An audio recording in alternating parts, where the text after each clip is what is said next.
नमस्कार। सुबह के 8 बजने के साथ ही वक्त हो गया है सुर्खी अखबार की का। आपके साथ मैं दीपिका सिंह। चलिए खबरों की शुरुआत करते हैं बड़ी खबर के साथ। दम घोटू दिल्ली, जी हाँ, ये सुप्रीम कोर्ट ने कल बोला। 10वीं और 12वीं तक के स्कूलों पर आपको बता दें क्यों खोले, ये पूछा गया। उनके फेफड़े क्या अलग हैं। तमाम अखबारों ने इस खबर को जगह दी। वाकई में ये खबर अपने आप में बहुत बड़ी हो जाती है, क्योंकि पाबंदियां जारी रहेंगी। इसके अलावा जो सवाल दागे गए हैं सुप्रीम कोर्ट की ओर से, वो अपने आप में बहुत बड़े हैं। देखिए, इस खबर को जगह दी गई है। दिल्ली एनसीआर में वायु प्रदूषण के खतरनाक स्तर पर पहुंचने के बाद सुप्रीम कोर्ट ने राज्य सरकारों को ग्रेफ 4 के प्रावधानों को सख्ती से लागू करने का निर्देश जारी किया। सुप्रीम कोर्ट ने सभी एनसीआर राज्यों को ग्रेफ 4 के तहत आवश्यक निगरानी कार्यों के लिए तत्काल टीमों का गठन करने का आदेश दिया। इसी के साथ कोर्ट ने 12वीं तक के स्कूल बंद करने को कहा। जस्टिस अभय एस ओका, ऑगस्टीन जॉर्ज मसीह की पीठ ने कहा कि सुनिश्चित करना सभी राज्यों का संवैधानिक कर्तव्य है कि सभी नागरिक वातावरण यानी कि एक शुद्ध वातावरण में सांस ले पाए। पीठ ने कहा कि हम ग्रेफ 4 के तहत प्रतिबंधों को जारी रखने का निर्देश देते हैं। चलिए और क्या कुछ कहा ये भी आपको अखबार के अंदर बता देते हैं। तो फिलहाल देखिए, दिल्ली एनसीआर में प्रदूषण का काल है। पूछे बिना नहीं हटेगी बंदिशें, ये सुप्रीम कोर्ट ने कहा। और इसी के साथ साथ नहीं संभले तो गर्त में चला जाएगा दिल्ली एनसीआर का भविष्य। तमाम पॉइंट्स को रखा गया है सुप्रीम कोर्ट की ओर से। कहा दिल्ली में 10वीं और 12वीं के स्कूल बंद कर दिए गए। कोर्ट ने दिल्ली और एनसीआर के राज्यों को स्कूल बंद करने का फैसले को कहा कि इसके बाद दिल्ली सरकार 10वीं और 12वीं की क्लासेस को ऑनलाइन कर दिया। कोर्ट ने कहा कि दिल्ली एनसीआर में ग्रेफ 4 जारी रहेगा और सख्ती से ऐसे लागू किया जाए। इसके साथ केंद्र हाईवे पुल जैसे निर्माण पर रोक अब भी लगाएगा, यानी कि तत्काल प्रभाव से रोक लगाई जाए। कल सुबह 8 बजे आपको बता दें कि ग्रेफ 4 को लागू कर दिया गया था। दोपहर होते होते जो सुनवाई चली थी उसमें भी सुप्रीम कोर्ट ने सख्त टिप्पणी की थी। राज्य सरकार से पूछा था कि आखिरकार क्या वजह है कि ग्रेफ 4 को लागू करने में भी आपको 3 दिन का वक्त लग गया। इतना वक्त लगा तो क्यों लगा, ये आप बताइए। तो सुप्रीम कोर्ट इस पूरे मामले में बहुत सख्त नजर आ रहा है। अब देखिए, इसके अलावा आपको बता दें जो ग्रेफ 4 में क्या कुछ आएगा। दफ्तरों में 50% करेंगे काम कर्मचारी जो होंगे, यानी कि 50% ऑफिस में होंगे तो 50% आपके कह सकते हैं कि घर से बैठ के काम किया जाएगा। तो अदालत ने पूछा क्या सार्वजनिक नगरपालिका निजी दफ्तरों में 50% कर्मचारी को काम करने की इजाजत का कोई फैसला लिया गया है। वकील ने कहा ऐसा कोई फैसला भी नहीं लिया गया। ये तमाम चीजें कोर्ट पूछ रहा है, कोर्ट के अकॉर्डिंग बात कही जा रही है। अब आपको बता दें खराब मौसम के बदलने से, यानी कि मौसम इतना खराब हो गया कि जो फ्लाइट्स हैं उन तक को रद्द करना पड़ा। इस बीच आपको बता दें कि लगभग 14 ऐसी फ्लाइट्स थी जिनको रद्द करना पड़ा। दिल्ली में विजिबिलिटी बेहद कम होने के कारण आईजीआई एयरपोर्ट पर 14 फ्लाइट्स का रास्ता बदलना पड़ा, जबकि कई उड़ानों में काफी देर हो गई थी। Air Indigo, SpiceJet, Indigo x पर पैसेंजर्स को प्रदूषण से जूझ रही दिल्ली में दृश्यता कम होने की वजह से इनकी उड़ानें प्रभावित हुई हैं।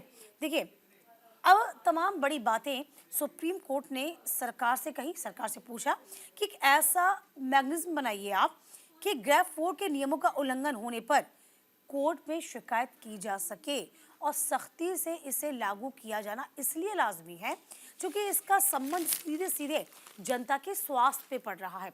और हम कतई नहीं चाहेंगे कि दिल्ली एनसीआर देश का नहीं बल्कि पूरी दुनिया का सबसे पोल्यूटेड शहर बने, और इसके लिए हमें एहतियातन कदम उठाने होंगे, सख्त सजा का प्रावधान भी करना होगा। चलिए फिलहाल ये देखना होगा कि ग्रेफ 4 तो लागू हो गया है, लेकिन ग्रेफ 4 के लागू होने से जो 500 तक पहुंच गया है कई कई एरिया में प्रदूषण, उन पे अंकुश लग पाएगा या नहीं।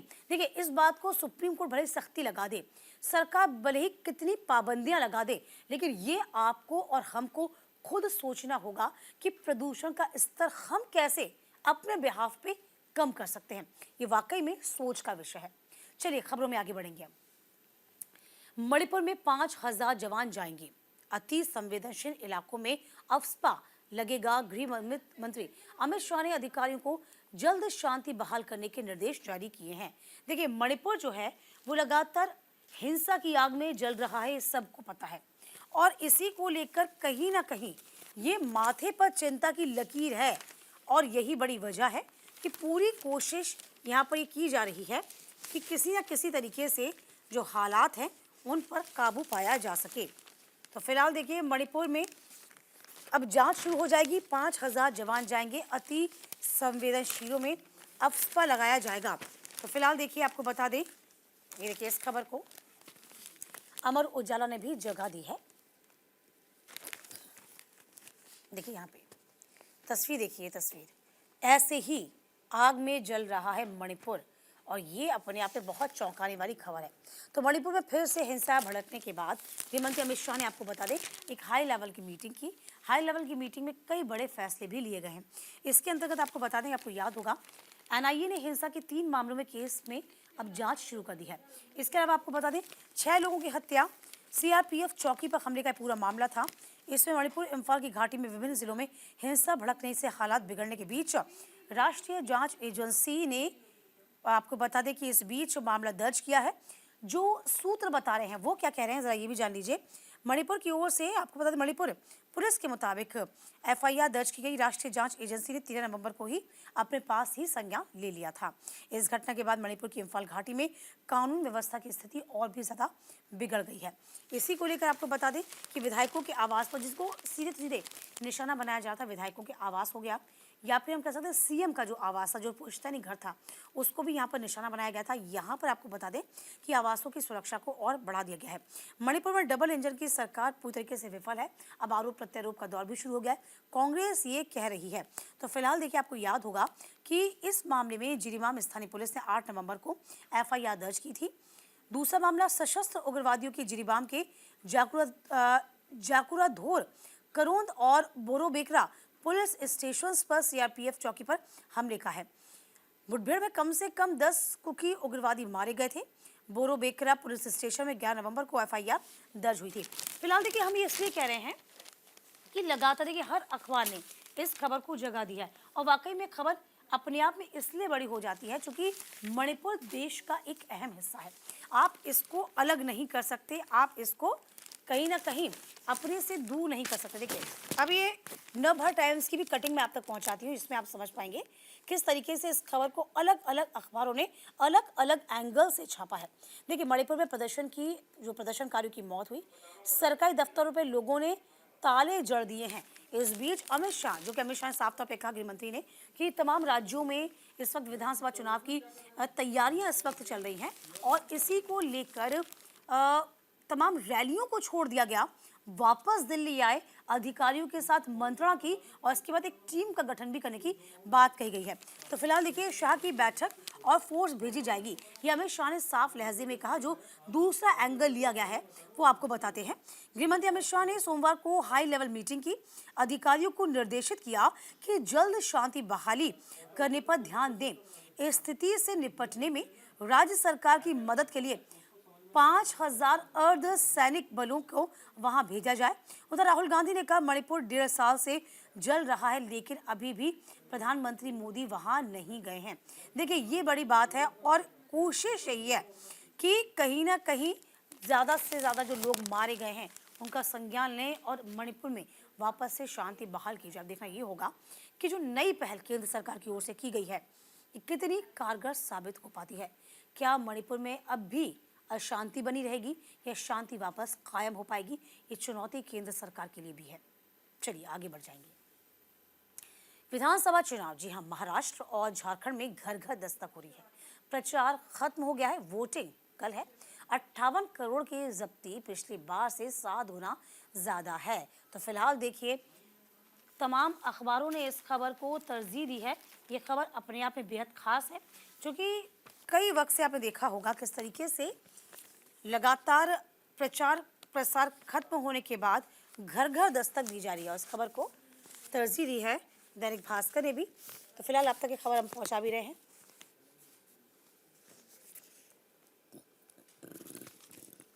देखिए इधर देखिए प्रचार खत्म हो गया तो महाराष्ट्र और झारखंड में चुनावी शोर समाप्त हो गया है। अब महाराष्ट्र की सभी विधानसभा सीटों, झारखंड के दूसरे चरण की सीटों के लिए 20 नवंबर को वोट डाले जाएंगे। सभी राज्यों की सीटों पे मतों की गणना 23 नवंबर को हो जाएगी और राज्यों में सभी दलों ने मतदाताओं को लुभाने के लिए पूरी ताकत झोंक दी है। देखिए लोकसभा चुनाव में भी आपने बयानबाजी सुनी थी, लेकिन इसके बाद जो भारी भरकम बयानों का इस्तेमाल किया गया वो दोनों ही राज्यों में किया गया, झारखंड में किया गया, महाराष्ट्र में किया गया। कटोगे बटोगे, ये जो बयान था, यानी कि बटोगे तो कट जाओगे, ये बीजेपी का बयान था और इसी को लेकर इस बयान ने किस तरीके से तूल पकड़ा ये सबने देखा। बहरहाल आपको थोड़ा सा और भी डिटेल में समझा देते हैं। महाराष्ट्र और झारखंड में अब घर घर में दस्तक दी जाएगी, यानी कि प्रचार प्रसार रैलियां कुछ नहीं हो सकती। आप घर घर दस्तक जाके लोगों को अवेयर करेंगे कि आप अपने मताधिकार का इस्तेमाल करिए। कल आपको बता दें कि वोट पड़ने वाले हैं। प्रचार खत्म हो गया है, वोटिंग कर है 858 करोड़ की जब्ती हुई है। अब आप समझिए कि पैसे का इतना लेन देन था कि 858 करोड़ की जब्ती हुई है। पिछली बार जो चुनाव हुई थी, यानी कि आज से 5 साल पहले जो इलेक्शन हुए थे विधानसभा के, उसमें 7 गुना यानी कि 7 टाइम्स ज़्यादा मोर है ये जो जब्ती की गई है। फिलहाल देखिए, महाराष्ट्र और झारखंड विधानसभा चुनाव के लिए प्रचार प्रसार सोमवार शाम को थमा। दोनों राज्यों में बुधवार को मतदान और 23 नवंबर को मतगणना होनी है। तमाम स्टार प्रचारक की बात की जाए तो उन्होंने जी जान से प्रचार प्रसार में अपनी पूरी ताकत झोंकी और मतदाताओं को लुभाने का पूरा प्रयास किया। इस बीच आपको बता दें, मंगलवार को उम्मीदवार 1 to 1 प्रचार कर सकते हैं। महाराष्ट्र में कुछ इलाकों में मतदाताओं को प्रभावित करने के लिए पैसे बांटने की शिकायतें भी आई थी। और इस बीच निर्वाचन आयोग ने बताया कि इस चुनाव के दौरान 1082.2 करोड़ की जब्ती हो चुकी है। महाराष्ट्र और झारखंड में इस बार 858 करोड़ की जब्ती हुई है। देखिए, आपको बता दें, अब जो तमाम बड़ी रैलियां थी उनका जिक्र कर लिया जाए। महाराष्ट्र के सिनेरियो का जिक्र करते हैं तो पीएम ने यहाँ पर 8, राहुल गांधी की 6 रैलियां हुई थी। तो एक महीने में पीएम मोदी ने महाराष्ट्र में 8, गृहमंत्री अमित शाह ने 20, केंद्रीय मंत्री नितिन गडकरी ने 72, यूपी के सीएम योगी आदित्यनाथ ने 15 रैलियां की, सीएम शिंदे ने 75, डेप्यूटी सीएम देवेंद्र फडणवीस ने और अजित पवार ने लगभग 50-50 इक्वल रैलियां की। एमवीए से पूर्व सीएम उद्धव ठाकरे की बात की जाए तो 60, आदित्य ठाकरे ने 50, शरद पवार ने 55, राहुल गांधी ने 6, प्रियंका गांधी ने 4 सभाएं की हैं। झारखंड की बात की जाए तो झारखंड में कितनी रैलियां रही, तो झारखंड में देखिए आप, एनडीए की ओर से पीएम मोदी ने और गृहमंत्री अमित शाह ने 6 रैलियां करी। भाजपा अध्यक्ष जेपी नड्डा ने 8, शिवराज सिंह चौहान ने 50, हेमंत बिस्व शर्मा का जिक्र किया जाए जिनके हाथ में कमान थी झारखंड की, 55 सभाएं की हैं। इंडिया की ओर से कांग्रेस अध्यक्ष मल्लिकार्जुन खड़गे, राहुल गांधी ने 6, हेमंत सोरेन ने 93, कल्पना सोरेन ने 99, तेजस्वी यादव ने 23, लालू यादव और सचिन पायलट ने 1 सभा की है। बहरहाल ये देखना होगा, ये जो रैलियां हुई हैं, ये जो बयानबाजी हुई है, इन बयानबाजी में और इन रैलियों में क्या वाकई में जनता के जो हित हैं उनको साधा जाएगा, जनता किस ओर झुकेगी, ये देखने वाली बात होगी। चलिए खबर में आगे बढ़ेंगे। राहुल ने निकाला एक है तो सेफ है वाला पोस्टर। देखिए, पोस्टर कल बड़ा कह सकते हैं मीडिया में छाया हुआ था। अडानी मोदी पर हमला, एक बार फिर से राहुल गांधी ने कहा। अमर उजाला ने इस खबर को जगा दी। महाराष्ट्र विधानसभा चुनाव के लिए प्रचार के आखिरी दिन राहुल गांधी ने बीजेपी पर बड़ा हमला बोला। राहुल ने मुंबई के बीकेसी में आयोजित प्रेस कॉन्फ्रेंस में अडानी और धारावी के रीडेवलपमेंट का मुद्दा उठाया है। तो फिलहाल देखिए किस तरीके से एक वीडियो भी यहाँ पर जारी किया गया था और बाकायदा उन्होंने किस तरीके से एक सेफ को खोला। सेफ में से कहीं ना कहीं राहुल गांधी ने तमाम बड़ी बातें कही और एक कहा कि देखिए, ये जो है कि एक रहेंगे सेफ रहेंगे, इस तरह का इंडिकेशन जो था वो राहुल गांधी ने साफ तौर पर दिखाया था। तो फिलहाल देखिए, आपको बता रहे हैं, एक बार फिर से आरोप लगाया कि पीएम नरेंद्र मोदी की वजह से अडानी को बड़े प्रोजेक्ट दिए गए, धारावी उसमें शामिल है। राहुल गांधी ने पीएम मोदी के एक है तो सेफ पर भी हमला बोला। राहुल गांधी ने कहा, कांग्रेस नेता राहुल गांधी ने मुंबई में प्रेस कॉन्फ्रेंस के दौरान एक है तो सेफ के पोस्टर को दिखाया। उन्होंने पोस्टर को दिखाते हुए कहा, सवाल किया, कौन सेफ है? धारावी का भविष्य सेफ नहीं है। तो फिलहाल देखिए, एक है तो सेफ का ना सिर्फ नारा दिया गया बल्कि प्रॉपर तरीके से सेफ को खोला गया और खोल के आपको बता दें कि वो तस्वीर भी निकाली गई और इसके ज़रिए बताने की कोशिश की गई है कि देखिए किस तरीके से ये हमला किया गया। देखिए, इस खबर को मैं आप तक पहुंचा रही हूँ। राहुल गांधी ने कहा कि एक व्यक्ति के लिए धारावी को खत्म किया जा रहा है। लोकसभा के में नेता विपक्ष राहुल गांधी ने प्रेस कॉन्फ्रेंस में जहां पीएम मोदी के एक है तो सेफ है के नारे पर हमला बोला, तो वहीं दूसरी ओर उन्होंने कहा कि बीजेपी का ध्यान भटकाने में माहिर है, वो मुद्दों की राजनीति चाहते हैं। राहुल गांधी 8 बड़े उद्योगों के महाराष्ट्र से दूसरे राज्यों में जाने 5 लाख युवाओं का रोजगार चले जाने को लेकर बीजेपी को कटघरे में खड़ा कर रहे थे। देखिए, आपको बता दें कि राहुल ने निकाला है एक है तो सेफ है वाला पोस्टर, यानी कि एक सेफ थी, उसमें से इस पोस्टर को निकाला गया। एक है उसमें अडानी और पीएम मोदी की तस्वीर थी और उसमें कहा गया कि एक है तो सेफ है, इस तरह का उन्होंने बयान दिया है। तो फिलहाल आपको बता दें, बोले धारावी पुनः विकास परियोजना अदानी समूह को दिए जाने के बीच, ये इन दोनों के बीच में कहीं ना कहीं संबंध है और तमाम जो परियोजनाएं हैं वो यहाँ से बाहर ले जाकर दूसरे राज्यों में शिफ्ट की गई हैं। जो रोजगार के सुअवसर जो महाराष्ट्र की जनता को मिलना चाहिए थे, उन्हें वो नहीं मिल पा रहे। देखिए, आपको बता दें, कांग्रेस नेता राहुल गांधी ने सोमवार को पीएम नरेंद्र मोदी के एक है तो सेफ है के नारे पर कटाक्ष करते हुए पत्रकार वार्ता में एक सेफ तो जरूर लेकर पहुंचे थे। धारावी पुनः विकास परियोजना अदानी समूह को दिए जाने और नारे के बीच में संबंध होने का दावा करते हुए राहुल ने सेफ से 2 पोस्टर निकाले। इसमें एक पोस्टर पर उद्योगपति गौतम अडानी और दूसरे पे प्रधानमंत्री मोदी की तस्वीर थी। उस पर लिखा था कि एक है तो सेफ है। दूसरे पोस्टर में धारावी परियोजना का नक्शा दिखाई गया था। तो राहुल ने कहा कि महाराष्ट्र में 20 नवंबर को होने वाले विधानसभा चुनाव अरबपतियों और गरीबों के बीच मुकाबला है। उन्होंने महाविकास अघाड़ी सरकार किसानों, वंचितों व बेरोजगारों को प्राथमिकता देगी। दावा किया कि एक है तो सेफ है का नारा मुख्य रूप से अदानी को धारावी पुनः विकास परियोजना के माध्यम से 1 लाख करोड़ रुपए की भूमि हासिल करने में मदद करता है।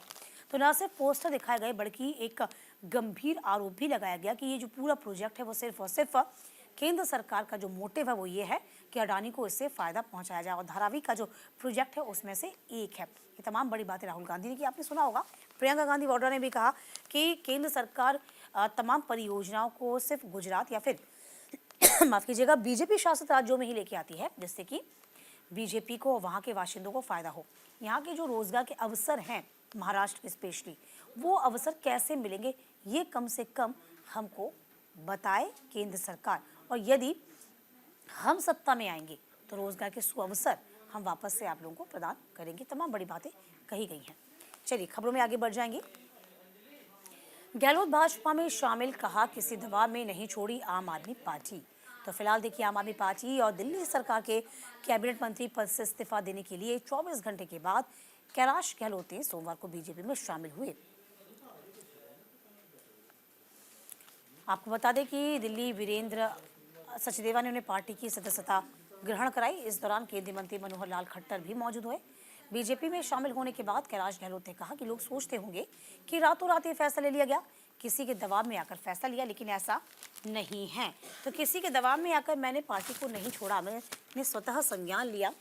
लेकिन मैं आपको ये बता दूं कि कभी जीवन में, कभी दबाव में मैंने आज तक कोई काम नहीं किया। ये तमाम बड़ी बातें आपको बता दें कैलाश गहलोत कहते नजर आए। सुनने में आ रहा है कि ईडी सीबीआई के दबाव में मैंने ऐसा कर दिया, लेकिन ऐसा नहीं है। गहलोत ने कहा कि वकालत छोड़कर मैं आम आदमी पार्टी में शामिल हुआ था, लेकिन आम आदमी पार्टी की कथनी और करनी में अंतर था, ये मैं पहले ही बता चुका था। तो फिर देखिए कि वही बात को दोहराया गया। और क्या कुछ कहा, जरा ये भी जान लीजिए। दिल्ली सरकार के पूर्व मंत्री कैलाश गहलोत सोमवार को भाजपा में शामिल हो गए। गहलोत ने रविवार को मंत्री पद से इस्तीफा देने के साथ ही आम आदमी पार्टी की प्राथमिक सदस्यता छोड़ दी।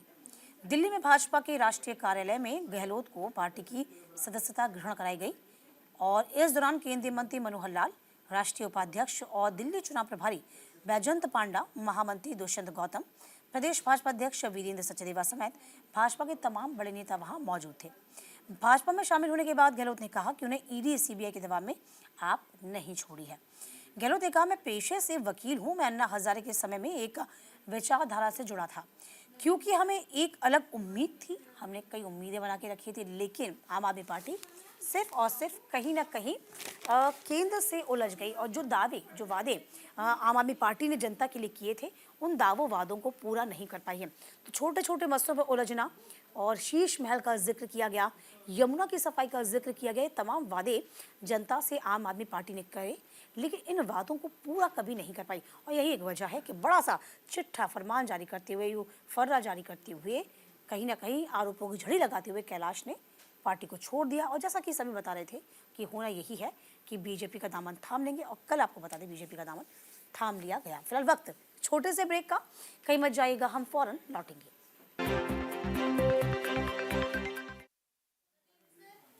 चलिए, स्वागत है आपका ब्रेक के बाद। बढ़े की खबरों में आगे, सीएम आतिशी की कैबिनेट में रघुविंदर शौकीन होंगे नए मंत्री। तो देखिए, कैलाश गहलोत के इस्तीफे के बाद सीएम आतिशी की कैबिनेट में एक पद खाली हो गया था, जिसे अब आम आदमी पार्टी के नेतृत्व ने भरने का फैसला कर लिया था।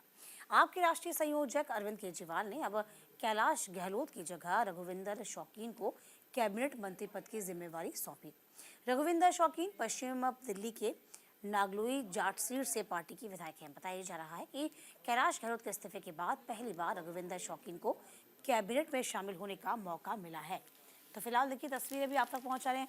हर अखबार ने इस खबर को जगह दी है और इसी को लेकर कहा जा रहा है कि पहली बार ये कमान संभाली है इन्होंने, कैबिनेट में इनको दर्जा दिया गया है। इसके अलावा आपको और भी डिटेल में समझाएंगे, बताएंगे कि नए मंत्री के पद के रूप में अब जिम्मेदारियां उनकी और भी ज़्यादा बढ़ जाएंगी। तो फिलहाल देखिए, इस खबर को जगह दी गई है।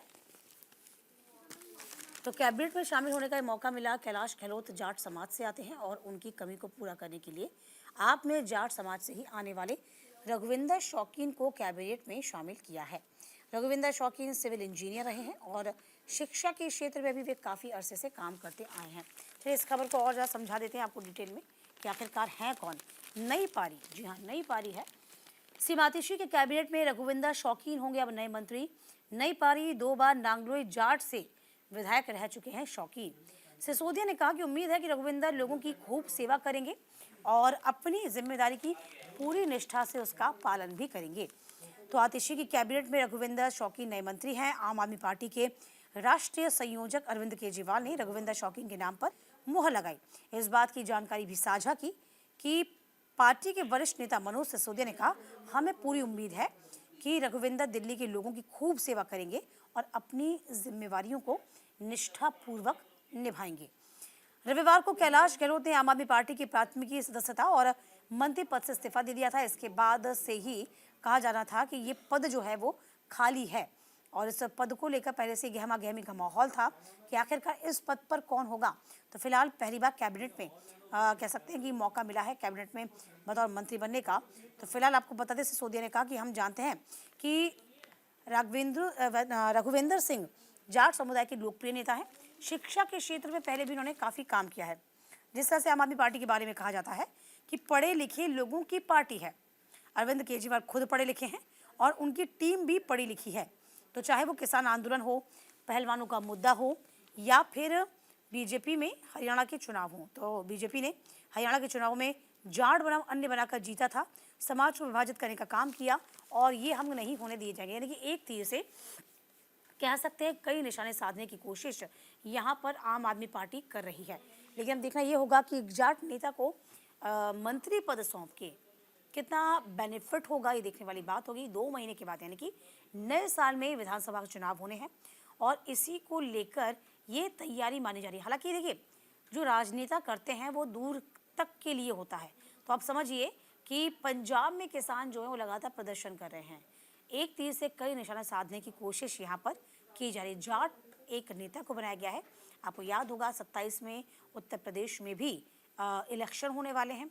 तो फिलहाल देखिए, उन तमाम क्षेत्रों को मजबूत करने की कवायद जो है वो करने की कोशिश जो है वो आम आदमी पार्टी फिलहाल करती नजर आ रही है। बहरहाल आगे बढ़ेंगे खबरों में। बैंकों के कर्ज पर ब्याज दरें ज्यादा, इसे कम करने की जरूरत है, ये वित्त मंत्री बोली हैं। तो बीमा के उत्पादन को गलत तरीके से बेचने से बढ़ती है लागत। तो फिलहाल देखिए, अमर उजाला में इस खबर को जगह दी गई है और वित्त मंत्री ने बड़े ही बेबाकी के साथ ये बात कही है। तो फिलहाल देखिए, आपको बता दें कि बैंकों का जिक्र किया गया और इसी के साथ साथ तमाम बड़ी बातें निर्मला सीतारमण ने कही हैं। देखिए, लोगों को दिक्कतें ना हो और लोगों को परेशानियां ना हो, इसको लेकर भी पूरा ध्यान जो है वो सरकार की ओर से रखा जाता है, ऐसा वित्त मंत्री का कहना है।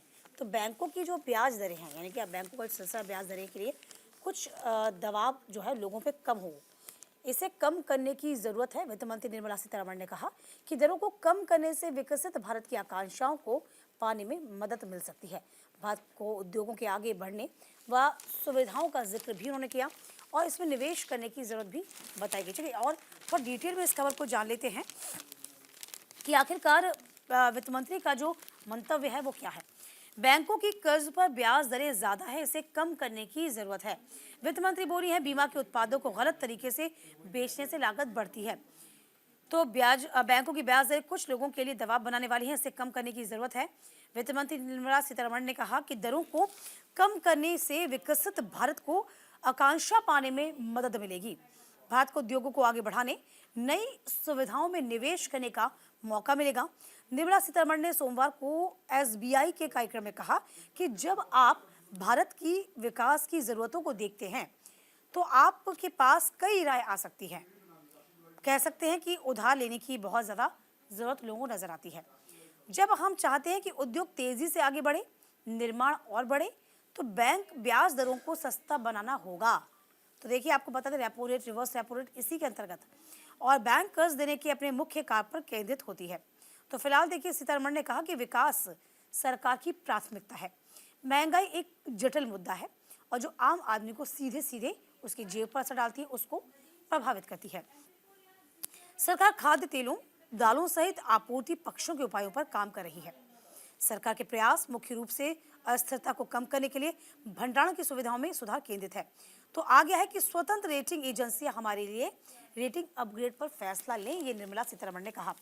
खाद्य कीमतों पर आरबीआई एमपीसी की दरों में बहस में नहीं पड़ना चाहती।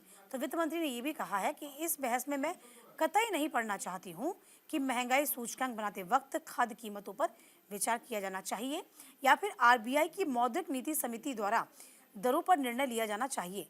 तो फिलहाल देखिए, अब ये जो बात कही गई है, इस बात में क्या मायने निकाले जा सकते हैं और निर्मला सीतारमण का जो फैसला है और जिस तरीके से उनका ये कहना है कि देखिए, लोगों को दिक्कतें ना हो, बैंक जिस तरीके से दूसरे बैंकों को कर्ज देता है, आरबीआई जैसे दूसरे बैंकों को कर्ज देता है, उससे महंगाई कभी कभी बढ़ जाती है, इन्फ्लेशन बढ़ती है।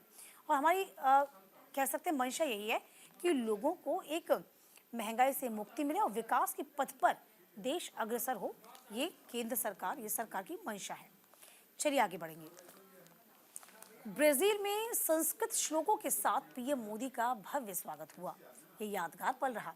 अमर उजाला ने इस खबर को जगह दी और देखिए, वाकई में प्रधानमंत्री मोदी जहां भी जाते हैं वहां अपना एक अलग ही कह सकते हैं कि किस तरीके से एक प्रभाव छोड़ते हैं, ये सभी जानते हैं। और देखिए, इस खबर को किस तरीके से जगह दी गई है। पीएम नरेंद्र मोदी अपने नाइजीरिया की यात्रा के बाद G20 शिखर सम्मेलन में शामिल होने के लिए ब्राजील की राजधानी रियो डी जेनेरो पहुंचे, जहां भारतीय समुदाय के लोगों ने संस्कृत के मंत्रोच्चार से भारत के प्रधानमंत्री नरेंद्र मोदी का गर्मजोशी के साथ स्वागत किया है। तो फिलहाल देखिए, आपको बता दें, स्वागत की तस्वीरें भी कल बहुत ज़्यादा वायरल हो रही थी, लगातार टीवी स्क्रीन पर आप देख पा रहे होंगे। इस बीच देखिए, वैदिक मंत्रोच्चार के साथ पीएम मोदी का स्वागत करते ब्राजीलियाई विद्वान तो वेदों के अध्ययन के जीवन की सार्थकता का एहसास कराया। तो मंत्रोच्चार करने वाले ब्राजील विद्वानों ने बताया कि कैसे वेदों के अध्ययन से उनके जीवन में एक नई दिशा, एक नया जीवन बदल गया और एक नया जीवन वो लेके आए। वैदिक विद्वान जेनिफर स्कोल्स ने बताया कि तकरीबन 10 साल पहले जीवन एकदम निरर्थक लग रहा था। उसी वक्त जब मैंने वेदों का अध्ययन करना शुरू किया तो एहसास हुआ कि मैं कौन हूँ। आचार्य विश्वनाथ कहलाने वाले एक अन्य वैदिक विद्वान जोनास मैसेची ने कहा कि ब्राजील के लोगों का भारतीय संस्कृति से बेहद जुड़ाव है। उनके मुताबिक पहली बार वैदिक मंत्र सुनने वालों को बेहद खुशी और शांति महसूस होती है। और इस बीच आपको बता दें, ब्राजील की 2 दिवसीय यात्रा पर पीएम नरेंद्र मोदी हैं और वैदिक मंत्रोच्चार के साथ तो स्वागत किया गया, लेकिन मंत्रों में जो शक्ति होती है, उन शक्तियों का जिक्र यहाँ पर जो तमाम विद्वान बैठे हुए थे जिन्होंने मंत्रोच्चार करके पीएम का स्वागत किया, उनका कहना था कि जब हमारा कोई पाला नहीं था, हम वेदों के बारे में जानते नहीं थे, हम मंत्रों को नहीं जानते थे, तो जीवन बड़ा सादा लगता था। जैसे ही हमने मंत्रों को जाना, वेदों को जाना, जीवन में एक नई दिशा, एक नई गति हमें प्रदान हुई। इस बीच पीएम मोदी ने सोशल मीडिया पर पोस्ट में इसे ब्राजील में भारतीय संस्कृति का उत्सव बताया, कहा कि यादगार पल है। उन्हें रियो डी जेनेरो के यादगार स्वागत के लिए आभार जताया। वैदिक मंत्रोच्चार करने वाले समूह में सभी उम्र के महिलाएं और पुरुष उसमें शामिल थे। उन्होंने पारंपरिक भारतीय पोशाक पहन रखी थी और प्रधानमंत्री मोदी ने भी आपको बता दें कि बेहद ध्यान से उनको सुना। विदेशी मंत्रालय के एक मुताबिक ब्राजील के लोगों में भारतीय संस्कृति के धर्म, प्रदर्शन, कला और दर्शन में खासी रुचि है।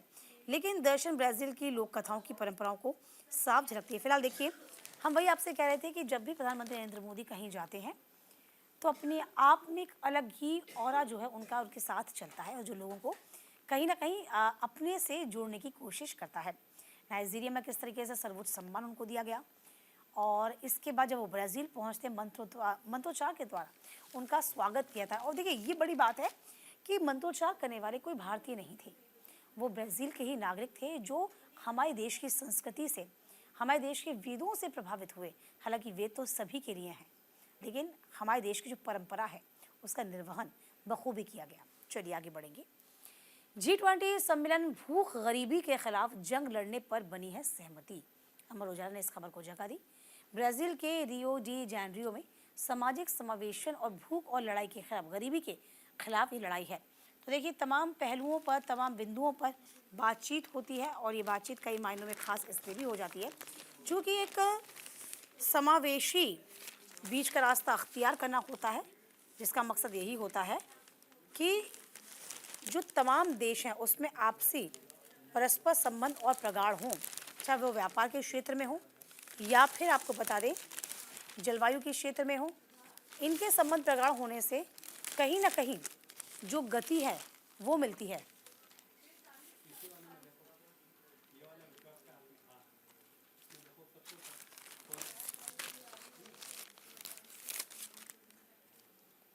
तो फिलहाल देखिए, आपको बता दें G20 सत्र में पीएम मोदी ने कहा कि सबसे पहले मैं G20 शिखर सम्मेलन के लिए आयोजित के लिए भव्य सफल और G20 अध्यक्षता के लिए राष्ट्रपति लूला को बधाई देना चाहूँगा। पीएम मोदी ने कहा कि आगे नई दिल्ली में G20 शिखर सम्मेलन के लिए जन जन केंद्रित निर्णयों पर ब्राजील की अध्यक्षता के दौरान आगे बढ़ाया गया है। देखिए, तमाम अखबारों ने इस खबर को जगह दी, और इसी के साथ साथ आपको बता दें कि ये भी कहा गया है कि हमें संतोष है कि भारत अपने तमाम जो ना सिर्फ पड़ोसी देश हैं बल्कि जिनके साथ भारत की अच्छी खासी पैठ है, यूँ कह सकते हैं कि हम ना सिर्फ आगे बढ़ते हैं बल्कि वसुधैव कुटुंबकम की जो भावना है उसके साथ हम आगे बढ़ते हैं। इसीलिए ये बैठक अपने आप में कई मायनों में बहुत खास होती है। तो फिलहाल देखिए, तमाम बड़ी बातें कही गई हैं, इस बैठक के जरिए एक मैसेज थ्रू करने की कोशिश की गई है। तो फिलहाल देखिए, आपको बता दें साफ तौर पे कहा गया है कि ये बहुत बड़ा संतोष है कि हमने एसडीजी लक्ष्यों को प्राथमिकता दी है। इसके साथ ही स्पष्ट है कि एक पृथ्वी, एक परिवार, एक भविष्य, एक शिखर सम्मेलन में भी उतना ही प्रासंगिक हो जाता है। देखिए, हर एंगल पर अब बात होती है, चाहे वो जलवायु परिवर्तन हो या फिर इस वक्त जो मिडिल ईस्ट में युद्ध का जो खतरा लगातार बना हुआ है, आपसी युद्ध चल रहे हैं, उनको लेकर भारत के बारे में हमेशा कहा जाता है कि आपकी सोच क्या है। तो हमेशा तटस्थता की नीति भारत ने अपनाई हुई है, और ये एक अच्छी बात है जो भारत के लिए प्लस पॉइंट हमेशा रखती है। इसके अलावा जितना कि पिछले साल में कहा था कि पिछले 10 सालों में हमने 250 मिलियन लोगों को गरीबी से बाहर निकाला है, 800 मिलियन से ज़्यादा लोगों को मुफ्त में खाद्यान्न दिया, 550 मिलियन लोगों की सबसे बड़ी स्वास्थ्य बीमा योजना का वो लाभ उठा रहे हैं। अब 70 से ज़्यादा उम्र के 60 मिलियन वरिष्ठ नागरिकों की मुफ्त स्वास्थ्य बीमा का लाभ उठा सकेंगे। देखिए, वसुधैव कुटुंबकम क्या होता है कि ना सिर्फ आप और हम आगे बढ़ें, बल्कि जो हर एक तबका है उस तबके पे काम करना होगा, जो नीचे स्तर के लोग हैं उनको भी उठाना होगा। G20 शिखर सम्मेलन में इस बात का जिक्र किया गया, जो वाकई में बहुत अप्रिशिएबल है, यानी कि उसकी अप्रिशिएट करते हैं हम उसको मानते हैं, क्योंकि हम एक साथ आगे बढ़ेंगे तो पूरा का पूरा विश्व आगे बढ़ेगा। चलिए फिलहाल वक्त छोटे से ब्रेक का, कहीं मत जाइएगा, हम फौरन लौटेंगे।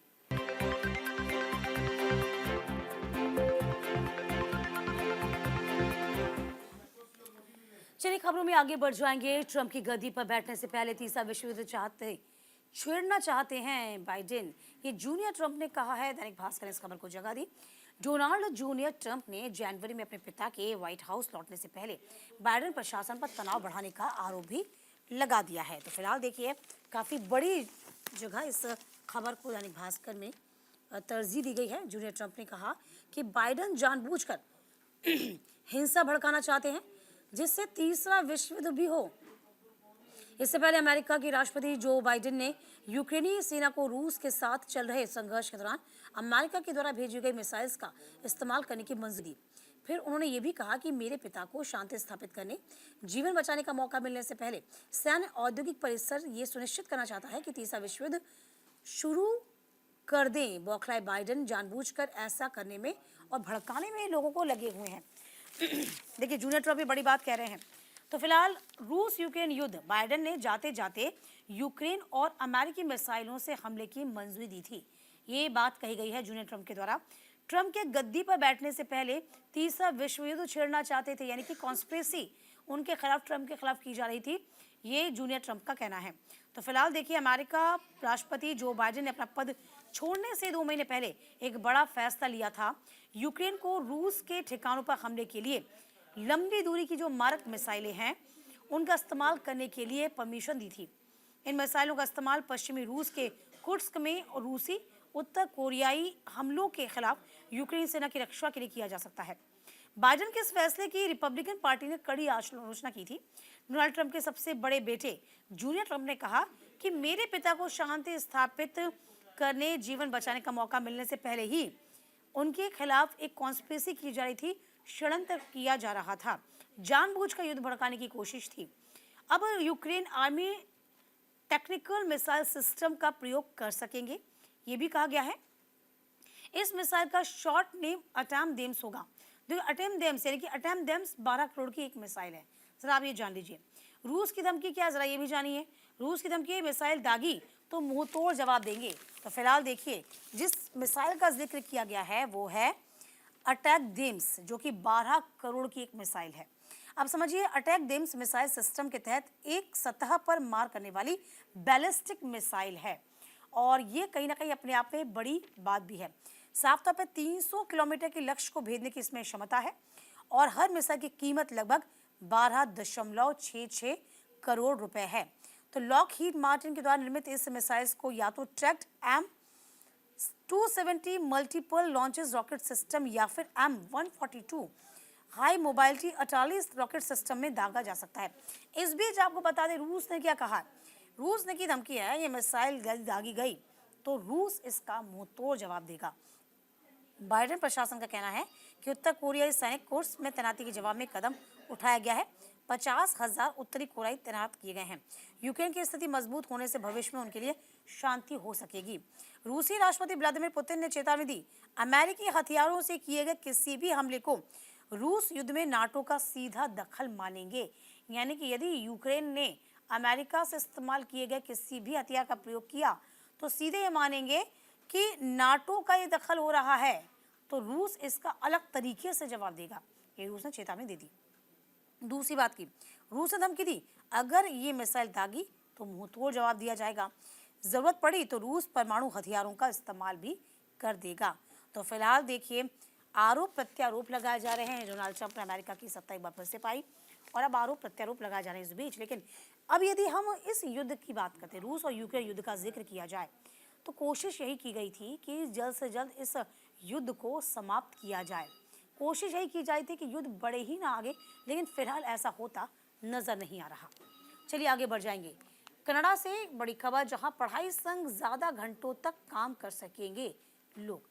देखिए, कनाडा विदेश में पढ़ाई करने के लिए जो भारतीय छात्रों के बीच काफ़ी ज़्यादा पॉपुलर है, लेकिन पिछले कुछ वक्त से गलत वजहों की वजह से सुर्खियों में भी बना हुआ है। तो फिलहाल देखिए, तमाम तरह की खबरें सामने आई हैं जिसमें ये कहा गया है कि पढ़ाई संग ज़्यादा काम भी कर सकेंगे और इनको प्रमोट भी किया जाएगा। तो फिलहाल देखिए, आपको समझाएंगे भी कि आखिरकार पूरी खबर है क्या। इस बीच आपको बता दें कि किस तरीके से जो ट्रूडो ने नीति अपनाई है, इस ट्रूडो नीति अपनाते हुए तमाम बड़ी बातें कही हैं। तो फिलहाल ये इस खबर को एनबीटी ने जगह दी है। इस खबर को आप तक हम पहुंचा भी रहे हैं। कनाडा विदेश में पढ़ाई के लिए भारतीय छात्रों के बीच काफ़ी ज़्यादा पॉपुलर है, लेकिन पिछले कुछ वक्त से गलत वजहों से सुर्खियों में है। कभी अपनी कड़ी इमिग्रेशन पॉलिसी तो कभी post graduation work permit programme में बदलाव को लेकर कनाडा चर्चा में बना हुआ है। सिर्फ इतना ही नहीं, बल्कि हाल ही में अपने यहाँ विदेशी छात्रों को कंट्रोल करने को लेकर भी और स्टूडेंट्स डायरेक्ट स्ट्रीम यानी कि SDS स्कीम को बंद करने को लेकर भी सुर्खियों में है। फिलहाल आपको बता दें कि कनाडा में ये है कि पढ़ाई संग ज़्यादा घंटों तक काम कर सकेंगे। कनाडा से भारतीय स्टूडेंट्स के लिए गुड न्यूज़ है फिलहाल ये। ऐसा कहा जा रहा है कनाडा में पढ़ने वाले भारतीय समेत विदेशी छात्रों को अब हर हफ्ते ज़्यादा घंटे तक पार्ट टाइम नौकरी की इजाज़त दी जाएगी। और कनाडा के immigration, refugee and citizenship Canada IRCC ने कहा कि हम विदेशी छात्रों को कॉलेज कैंपस के बाहर बिना वर्क परमिट के हर हफ्ते 24 घंटे काम करने की इजाज़त दे देंगे। अभी तक विदेशी छात्र कैंपस के बाहर बिना वर्क परमिशन के 20 घंटे के मुताबिक काम कर पाते थे। इकोनॉमिक टाइम्स ने भी बताया और देखिए तमाम अखबारों ने इस खबर को जगह दी है। काम के घंटों यानी कि वर्किंग आवर्स बढ़ाने का सीधा फायदा भारतीयों को मिलने वाला है। अब ये ज़्यादा घंटों तक नौकरी करेंगे, कमाई का जरिया भी बढ़ाएंगे और पढ़ाई भी साथ साथ में करेंगे। तो देखिए अब ट्रूडो ये कह रहे हैं कि जो प्रवासी नीति थी उसका गलत इस्तेमाल किया गया। तो कनाडा के PM जस्टिस ट्रूडो ने कहा कि प्रवासियों के पर पॉलिसी का गलत लोगों ने इस्तेमाल किया, इसीलिए इस नीति में कुछ बदलाव तब किया गया था, थोड़ी सख्ती तब बढ़ती गई थी, लेकिन मंशा ये नहीं थी। हमारी मंशा ये थी कि सभी को हम काम कर सकें और लोगों को एक अच्छा माहौल हम दे सकें। चलिए आगे बढ़ेंगे। सरकार ठेके बंद कर देगी तो मैं शराब पर गाने बंद कर दूंगा। देखिए दिलजीत दोसांझ ने ये बड़ा बात और बड़ा बयान दिया। सिंगर और एक्टर दिलजीत दोसांझ ने कहा कि दिल लुमिनाटी टूर पर है देश के कई हिस्सों में। उन्होंने अपना कॉन्सर्ट किया, अब वह विदेशों में परफॉर्मेंस दे रहे हैं। इसी बीच उन्हें तेलंगाना सरकार से हाल ही में नोटिस भी जारी हुआ था। गानों में शराब का प्रचार किया जा रहा था, इस पर उन्हें नोटिस भेजा गया था। अब दिलजीत ने कहा कि ये रिएक्ट किया, सरकार को खुली चेतावनी दे दी। कहा कि देखिए आप ऐसा करिए कि शराब के ठेके बंद करवा दीजिए तो मैं ऐसे गाने बनाना भी छोड़ दूंगा। तो फिलहाल देखिए 17 नवंबर की शाम अहमदाबाद में एक कॉन्सर्ट हुआ था जिसमें दिलजीत ने देश भर के अधिकारियों को शराब पर बैन लगाने की चुनौती दी थी। साथ ही कला को ही वो शराब पर आधारित गाने नहीं गाएंगे। उन्होंने कहा था कि देखिए मैंने एक गाने भी ऐसे बनाए थे, 2 ऐसे भजन भी बनाए थे, इसके बारे में तो किसी ने बात नहीं करी। आपने सीधे सीधे मुझे नोटिस चस्पा कर दिया, नोटिस थमा दिया कि मैं इस तरह गानों का इस्तेमाल नहीं कर सकता, जो कि एक गलत तरीका है। आप ऐसा करिए ठेके बंद कर दीजिए तो मैं इस तरह के गाने भी बंद कर दूंगा। तो फिलहाल दिलजीत ने अपनी बात को यहाँ रखा है। चलिए आगे बढ़ेंगे। गैंगस्टर लॉरेंस बिश्नोई के भाई अनमोल बिश्नोई अमेरिका में हिरासत में है। अमर उजाला ने इस खबर को जगह दी। गैंगस्टर लॉरेंस बिश्नोई का भाई अनमोल बिश्नोई अब पुलिस की हिरासत में है। तो फिलहाल देखिए इस खबर को जगह दी गई है और इस खबर के मायने भी काफ़ी ज़्यादा हैं। तो अमेरिका की कैलिफोर्निया पुलिस ने उन्हें अपनी हिरासत में लिया। अनमोल बिश्नोई पर अमेरिका के कैलिफोर्निया में कार्रवाई की गई है। तो फिलहाल देखिए आपको बता रहे हैं किस तरीके से खबर बहुत खास है और इसकी जानकारी भी आप तक पहुंचाए। तमाम अखबारों ने इस खबर को जगह दी है।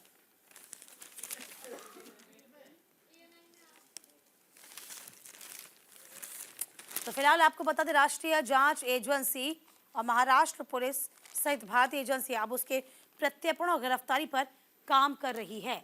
तो फिलहाल देखिए बाबा सिद्दीकी हत्याकांड का ये आरोपी है और अनमोल बिश्नोई पर कार्रवाई ऐसे वक्त में हुई है जब उस कुछ दिन पहले मुंबई पुलिस ने जेल में बंद गैंगस्टर लॉरेंस के छोटे भाई अनमोल बिश्नोई के प्रत्यर्पण का प्रस्ताव भेजा था। अनमोल बिश्नोई पर बाबा सिद्दीकी हत्याकांड सहित कुछ हाई प्रोफाइल अपराधों में आरोपियों से बनाया गया। तो फिलहाल देखिए तमाम अखबारों ने इस खबर को जगह दी और डिटेल भी आपको बता देते हैं। जेल में बंद गैंगस्टर लॉरेंस बिश्नोई के छोटे भाई अनमोल बिश्नोई को अमेरिका में हिरासत में लिया गया है। मुंबई पुलिस ने सूत्रों के मुताबिक कहा कि अनमोल कई आपराधिक मामलों में वांछित था। एनसीपी नेता और महाराष्ट्र के पूर्व मंत्री बाबा सिद्दीकी की हत्या, एक्टर सलमान खान के मुंबई घर वाले घर को के बाहर गोलीबारी में वो शामिल था, उसका हाथ था।